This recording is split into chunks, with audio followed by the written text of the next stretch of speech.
Alright, people, it is fight week. Anthony Joshua, Francis Ngannou. Forget, this fight is on a Friday. It's on a Friday. It's normally we're used to these big fights happening on a Saturday night. It is actually quite nice that it's on a Friday. I don't really mind them swapping it around, if it's on a Friday or if it's on a Sunday, having a big fight night on one of those given days. It's something different from a Saturday. So we've Joshua Ngannou this Friday. I'm looking forward to this event now, I have to say. I'm looking forward to seeing what will take place in the fight. And I'm going to give my 2 cents. We're going to go through the tail of the tape. And I'm going to give my pick on how I think that this fight will go. And just give a final prediction, kind of things that I think either man can do. More so Ngannou, what he can do, because he is the underdog going into this fight with a lot of people. Although, saying that, when I go and look at like BDA, who tend to do a lot of polls on their channel, shout out to those guys. Yes, the majority, and they can get thousands of people voting at any given time. The majority are picking Joshua, but it's not like, 70-30 or anything like that. It's like, in the 50s for Joshua, in the 40s for it's surprising, and it's not just those guys. I've seen it on other people's, polls and stuff. So a lot of people are going into this fight looking at Ngannou. If you were to look at it, if you were to speak to the average fan, and I would imagine the majority are casuals, but if you were to speak with the fans, they would see this as a, Joshua slight favourite, but a competitive fight. So it's an interest in the perception that people have going into this fight. Now, we'll talk about the tail of the tape very quickly. Anthony Joshua, a 35 pro career, brings to the record a record of 27 wins, 3 losses, and 24 of those wins come by way of knockout. 6'6" with an 82-inch reach, orthodox fighter. Ngannou brings the record of 0-1. That's it, 0-1. He's 6'4", doesn't have his reach listed on BoxRec here, 37 years old. Although it doesn't have his reach listed, he has a pretty long wingspan, judging by the Fury fight, because he seemed to have quite long arms in that. Well, they're not going to obviously in that, they're not going to change from fight to fight, but just he seemed to have long arms. So I would imagine his reach is definitely going to be in the 80s, thereabouts. So Ngannou, Joshua. Now, Joshua, how do I explain it? So Joshua last year was a rehabilitation year. He started out last year knowing, okay, we're taking a few steps back to hopefully go a few steps forward. And in many ways, judging by how he looked in his last fight, and even how he looked in some of the, the face-offs, the face-off that the Zone released, where it was him and Ade, and obviously Francis Ngannou were sat by a table chatting, he seems, for me, to be in a pretty good place. He seems happy with how things are going in his career. He doesn't seem to, people like to say, when you look at him in kind of late 2022, you look at just him, his demeanour in interviews and everything, he seems a far cry from that to what he is now. He seems a lot more reassured, a lot more happy, a lot more comfy in where his career is going to go. And bear in mind, he is 34 years old.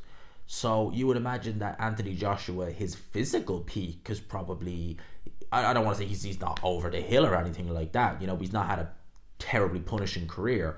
But in terms of physically, Anthony Joshua in his athletic prime, you would say he's probably, if he's not at the end of it, as in peak Anthony Joshua in terms of physical prime, he may be just starting to slow down a little bit in that sense. But heavyweights tend to develop slowly. And, you could have your physical prime at 28, 29 years old, but you could be in your, overall prime where, everything between physical and mental, you could have that at the age of 34, 35, look at Lennox Lewis. So, he's 34 years old now. He seems in a very good place. The way he handled himself last year with everything, the activity, which, Anthony Joshua is even talking about, and how big an issue, or how big a thing that has been for him, to have these fights, even if he hasn't looked good in some of them, which he didn't, quite frankly, against Jermaine Franklin. I didn't think he looked particularly good in that fight. Yeah, he won the majority of the rounds, lost a couple of rounds, went to points, but he didn't look good. He looked very gun shy, he looked very unassured of himself. Then he was obviously meant to fight Dillian White, who I've heard his name be mentioned again. We might talk about that in a separate video. But he was meant to fight Dillian White, who is someone that would have been an interesting fight, because Anthony Joshua knew Dillian White. He fought him as an amateur. He fought him as a pro, beat him as a pro, stopped him, and was about to rematch him. Now, obviously, that fight didn't happen. Dillian White obviously had a adverse analytical finding, as they call it, with VADA. Fight got binned. Robert Helenius came in, and Anthony Joshua did what he needed to do. He got a knockout. He got a big knockout. But at the end of the day, it was still a performance that you looked at and thought, that's a bit of a shaky old performance there. Yes, he won the fight, got a knockout, but I think his eye was a bit swollen up, he had a bloody nose, and you just thought to yourself, like, okay, look, Helenius is not the most durable guy in the world. He's not a top heavyweight. He never really was, and you kind of, I don't want to say you made hard work of it, but I think you could have made this a little bit easier than you did. Changes his team up, gets rid of Derek James, brings in Ben Davison, which was for me, it was just kind of like, okay, I don't want to say necessarily it's a head scratcher, but it's just out of left field, because Ben Davison obviously so closely associated with Tyson Fury over the years. Brings him in, obviously had been doing a little bit of training with him, taking over training, and then decided to bring him in full time. Goes in there against Otto Wallin, a fighter who he did know from the amateurs, but he hadn't fought him as a pro, had sparred him as well though, but hadn't fought him as a pro, and he looked just, I can't even say how good he looked. He looked brilliant in that fight. It just didn't put a foot wrong. Yeah, you got it. Otto Wallin didn't really do anything, to be honest with you, other than just take a beating for 5 rounds. But nevertheless, Joshua looked to have a bit of the old fire back in him, and he pretty much did everything other than score a clean knockout of Otto Wallin. So Joshua coming in with a lot of confidence.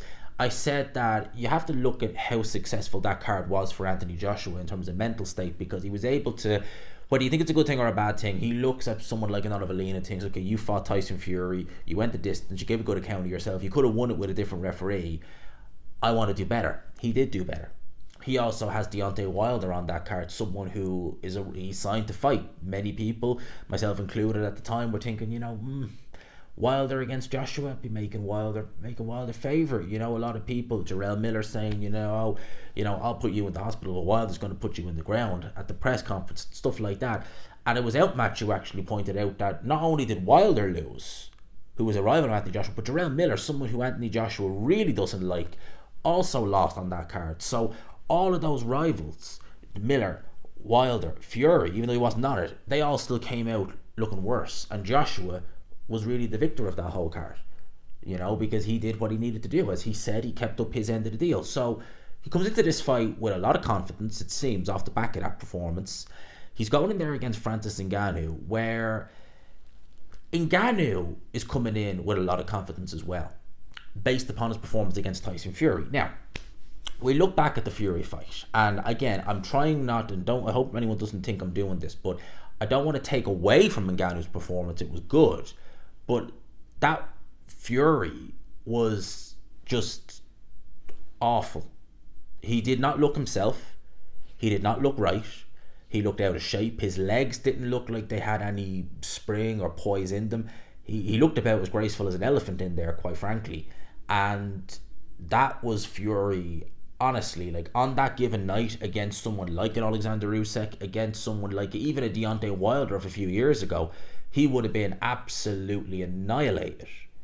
And Ngannou, it being his first fight, him being an unknown quantity, performed very well. He dropped Tyson Fury. It wasn't even just the fact that he dropped him. He was able to win rounds in there.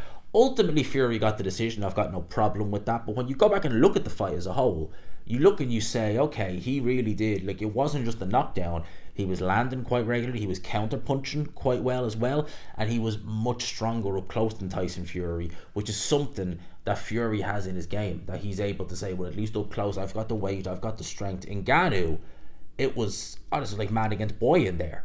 Ngannou has strength to burn. It really does. So Ngannou gave a very good account of himself. A lot of people are singing his praise, quite rightly so, after that performance. And they're saying, yeah, we're going to put him in around the top 10 of the heavyweight division.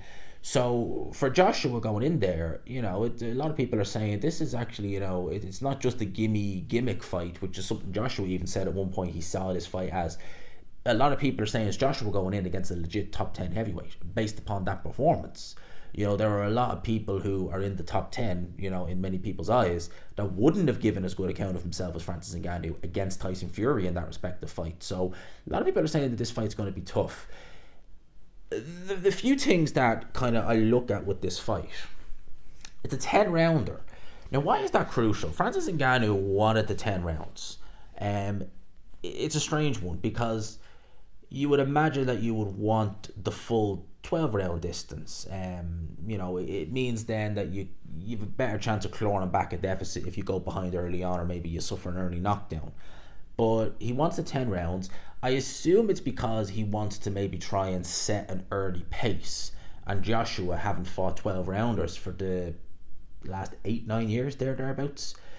Even though he's not gone the full 12 in those fights, you still go into the fight knowing that, okay, I've got 12 rounds to get my work done. If I get it done in the round, or if I get it done in the 12, who cares? I've got the 12. It might have a different mindset going into a 10 round, or, it's 2 rounds less. Also, the fact that I'm just wondering, with Joshua, having looked at Ngannou, and Joshua is someone, he's admitted himself, he's got a tendency to overthink. Would he look at Ngannou? And maybe this is where Ben Davison comes in handy. Ade touched on this as well. Maybe look at Francis Ngannou and say, okay, he's strong. He's stronger than me. I need to be able to match him strength for strength. Okay, more weights, more size. I think if he did that, it would be to his detriment. Now, maybe having Ben Davison in the camp means that he'll be able to rein Joshua in and say, focus on your strengths, not his strengths. Your strengths are that you're probably going to be a little bit more mobile. You're going to be the better long-range boxer. You're going to be better up close. Focus on that in terms of, short punches, not necessarily strength. Strength is his game. So don't play into his game.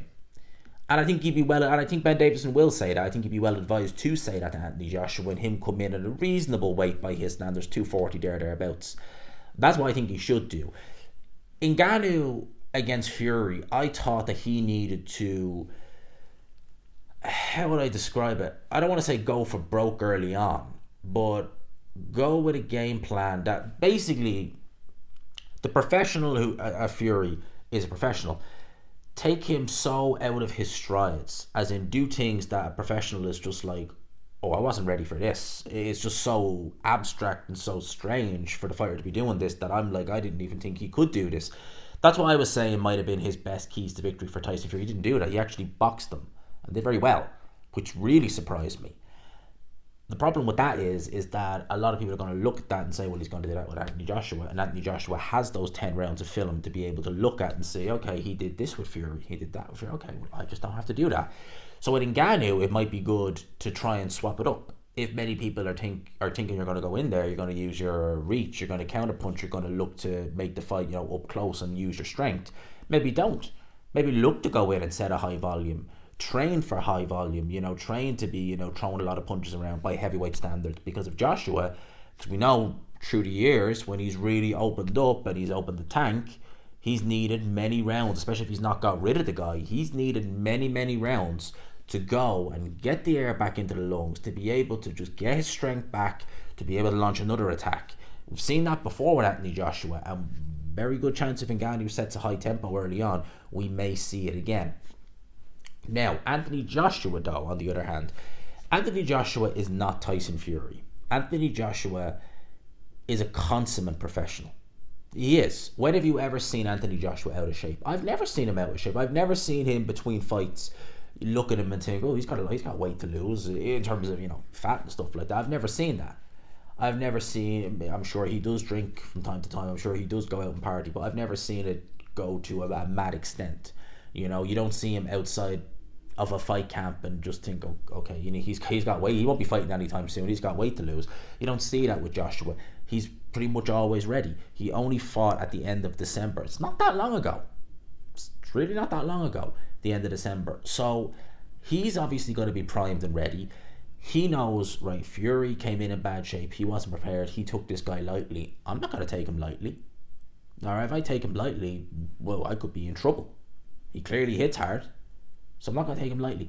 I think Anthony Joshua is going to box cagey for the first couple of rounds. I do. You seen Fury in the first round, in the first few seconds of their fight, came out and threw a big right hand and missed. I don't think Joshua's going to do that. I think he's going to come out cagey. I think he's going to be taking a look. He's going to be using his jab. He's going to probably look to try and land short shots, which something Fury really didn't do. He's going to try and land short shots. He's got a very good left hook. He's got a very good uppercut. Underrated left hook as well, Anthony Joshua. Very good left hook. He'll try and land those shots. And I think he'll do what he normally does, is that he'll just look to kind of jab to the head, jab to the body, set the right hand up. He'll be looking to set his shots up, and he's quite good at setting these shots up. Ngannou looks like someone who could take a good shot. Whether he does or not under Queensberry rules is another story. But he looks like someone who's going to take a good shot. I don't think he could take too many of Joshua's shots. I think Joshua is a harder puncher than Tyson Fury. I definitely think he is. I don't think there's any question he's a harder puncher than Tyson Fury. And Fury landed plenty of shots on Francis Ngannou. Didn't seem bothered. You're only going to be able to take so many of Anthony Joshua's shots before he ultimately starts to wear you down and break you down. Having said that, if Ngannou, who can counterpunch himself, is able to counterpunch and he lands a big left hook or a big right hand on Anthony Joshua, anything could happen. Because, you know, you look at the shot that dropped Fury. I tend to believe that had it been Anthony Joshua in there, he would have been okay. He would have had the same reaction, oh crap, I'm down, embarrassed, but ultimately fine. I tend to believe that, but I don't know. We've seen Joshua in the past, when he gets buzzed, when he gets hurt, he needs some time off. He needs a few rounds to recover, reset himself, get his legs back, and then back to attack. Certain fighters like Klitschko, Ruiz to a lesser extent, I know after the third round, he waited until the seventh, and Joshua never really regained his composure after the first knockdown anyway. But I think for Ngannou, he's going to jump on him. If he does hurt Joshua, he'll jump on him. He's not going to wait around and give the guy a second win or anything like that. He's just going to jump on him and go for broke. I think he will do that if he hurts Joshua. And if he hurts him, I mean, anything could happen then, really. I mean, we could see a fire. Honestly, we could see an absolute fireworks show if that happens. I got to give a pick on this fight. My keys to victory for both guys are, well, for Joshua, it's the long-range boxing. With Ngannou, it's the strength and the punching power. And don't underestimate what strength and punching power can do. If you can get underneath that jab, and you can even use your own jab to get in, because, you know, the jab is not only a punch that can keep an opponent off, it can actually help the shorter fighter get inside, because it blinds the opponent, especially if you double up on the jab and move in. You'll actually blind the opponent coming in, and you can actually get inside and land your own shots. So the jab, I think, for both guys in this fight is going to be very crucial. And again, I just look at Ngannou. He seems to have long arms. He may actually be the better at long range, or he might have the longer arms, in which case, you know, he may be able to control it from long range. You just don't know, because they did look very long, very, very long. Ultimately, I got to give pick on this fight, and I am going with Anthony Joshua to win. I think everyone already probably knew that going into this video, that I'd be going with Anthony Joshua to win. I'm going with the favourite, but I'm going to go with Anthony Joshua to win this fight on points. Yeah, I'm going to go for him to, I was thinking stoppage. I think ultimately he'll have the fight that Fury should have had, but it will still be competitive, if that makes sense. I think Ngannou will win rounds in this fight, but I'm thinking a 98, 92, 97, 93 type affair in favour of Anthony Joshua. Maybe even a 99 to 91 thereabouts. Something like, I expect Joshua to win this fight on points. We may see a stoppage. If we do see a stoppage, again, I expect it'll be Anthony Joshua stopping Ngannou late, wearing him down to the point where the referee just maybe has a look and says, do you know what, he's maybe not necessarily concussed in terms of, you know, he's not a mere can in there, you know, on, you know, rubbery legs, but maybe he's just fatigued, he's been beaten, and the referee just says, enough. You know, it's not a moral victory to see the final bell. Enough. Could see a situation like that unfold. I suspect, though, it's going to be a points decision. I expect it's going to be a points decision for Anthony Joshua, you know, 8-2, 9-7, that type of affair. And that's what I think is going to happen. It's going to be interesting to see what he does moving on from this. But for now, and I'll talk about some of the other fights and the undercard in a separate prediction, I've got Anthony Joshua to win this fight on points. I think he'll use... I don't want to sound negative with this, because I'm looking forward to this fight, but there's a part of me that worries a little bit that this fight might... I don't want to say it, but it might be a bit of a dud. I could see a scenario unfold where Joshua and Ngannou, neither guy really wants to take a risk, and Joshua is just the busier of the two, keeping it at range, and just picks up a points decision. I genuinely could see a scenario where that unfolds. I hope that's not the case. I genuinely hope that's not the case. I hope we do see some action in here. But I do kind of think that something like that may very well happen. Could be proven wrong. Let me know your thoughts in the comments below. Who do you have? Do you think that actually, no, gee, I am picking Ngannou? And I'd be interested to know the people who are picking Ngannou, to be honest with you. I've nothing wrong. If you're picking Ngannou, you go for it. If that's who you think will win, you go for it. I'd like to know why. Based off what reason? I'd like to know why you're picking Ngannou. Just to have a read and curiosity more so than anything else. If your pick is Ngannou, you go for it. Mine is Joshua to win this fight on points. Let me know yours in the comment section below. I hope you enjoyed it, people. Smash the like button if you could. Hit subscribe, of course, as always, if you haven't already. And for now, I'll leave it there. Peace.